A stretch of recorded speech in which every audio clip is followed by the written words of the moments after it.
आज हम देखेंगे राजस्थान के प्रमुख पर्यटन स्थल। राजस्थान में पर्यटन विभाग की स्थापना 1956 में की गई तथा 1989 में पर्यटन को उद्योग का दर्जा दिया गया। हम देखेंगे अजमेर के प्रमुख पर्यटन स्थल। अढ़ाई दिन का झोपड़ा। मूल रूप से अढ़ाई दिन का झोपड़ा कहलाने वाली इमारत संस्कृत महाविद्यालय थी, जिसका निर्माण विग्रहराज चतुर्थ द्वारा किया गया था। परंतु बाद में सुल्तान मोहम्मद गौरी के सेनापति ऐबक ने इसे मस्जिद में तब्दील कर दिया। माना जाता है कि इसे मंदिर से मस्जिद में तब्दील करने के लिए अढ़ाई दिन लगे थे, इसलिए इसका नाम अढ़ाई दिन का झोपड़ा है।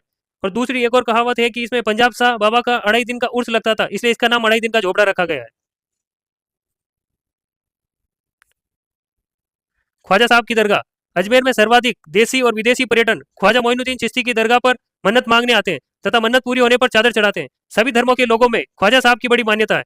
यह दरगाह में तीन मुख्य दरवाजे हैं। एक दरवाजा निजाम दरवाजा, जिसे हैदराबाद के निजाम द्वारा बनाया गया। दूसरा है शाहजहाँ दरवाजा, जिसे शाहजहाँ द्वारा बनाया गया। दूसरा और तीसरा है बुलंद दरवाजा, जिसे सुल्तान मोहम्मद खलजी द्वारा बनाया गया। उर्स के दौरान दरगाह पर झंडा चढ़ाने की रस्म के बाद बड़ी देग, तांबे का बड़ा कड़ाव जिसमें 4800 किलोग्राम तथा छोटी देग 2240 किलोग्राम खाद्य सामग्री पकाई जाती है, जिसे भक्त लोग प्रसाद के तौर पर बांटते हैं। इसमें केवल शाकाहारी भोजन ही बनता है।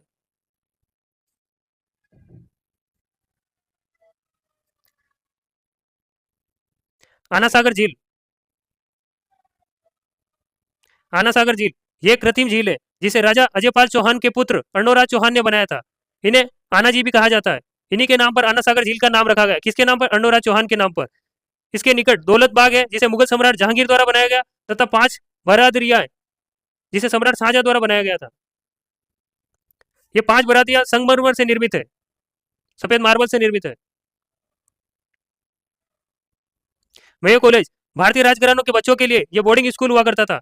अंग्रेजों के समय रिचर्ड ब्रोक द्वारा 1875 में मेयो कॉलेज की स्थापना की गई। इस भवन का स्थापत्य इंडो सार्सनिक मतलब है भारतीय अरबी शैली का अतुल्य उदाहरण। यह संगमरमर से निर्मित यह भवन अत्यंत आकर्षक है।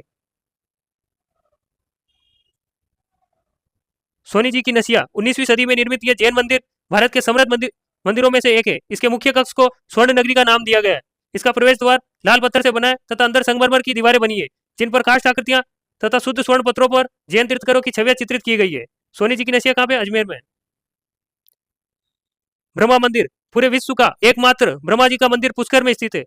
यह संगमरमर से निर्मित है, चांदी के सिक्कों से जड़ा हुआ है। लाल शिखर और हंस ब्रह्मा जी का वाहन की छवि बनी मंदिरों में ब्रह्मा जी की चतुर्मुखी प्रतिमा है। इस मंदिर में सूर्य भगवान की संगमरमर से निर्मित मूर्ति प्रहरी की भांति खड़ी है। इस मूर्ति की विशेषता यह है कि यह सूर्य भगवान की मूर्ति जूते पहने दिखाई गई है।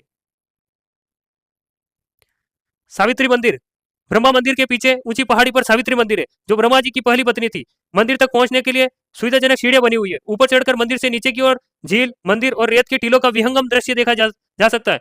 ऐसी किंवदंती है कि ब्रह्मा जी ने पुष्कर में अपना यज्ञ करने के लिए गायत्री से दूसरा विवाह किया था। इससे नाराज होकर पहली पत्नी सावित्री ने उन्हें श्राप दिया, जिसके फलस्वरूप भी पूरे विश्व में ब्रह्मा जी का केवल एकमात्र मंदिर है, वह है पुष्कर में। अब यहाँ रोपवे भी बनाया गया है। पुष्कर सरोवर तीर्थराज के नाम से प्रसिद्ध पुष्कर सरोवर सभी तीर्थराजों का राजा कहलाता है। इस सरोवर में डुबकी लगाने पर संपन्न मानी जाती है। तीर्थ यात्रा संपन्न मानी जाती है। तीर्थराज के नाम से प्रसिद्ध पुष्कर सरोवर सभी तीर्थ स्थलों का राजा कहलाता है। इस सरोवर में डुबकी लगाने पर तीर्थ यात्रा संपन्न मानी जाती है। यह अर्धगोलाकार रूप में 9 से 10 मीटर गहरा है, 500 से अधिक मंदिर और 52 घाटों से घिरा हुआ है।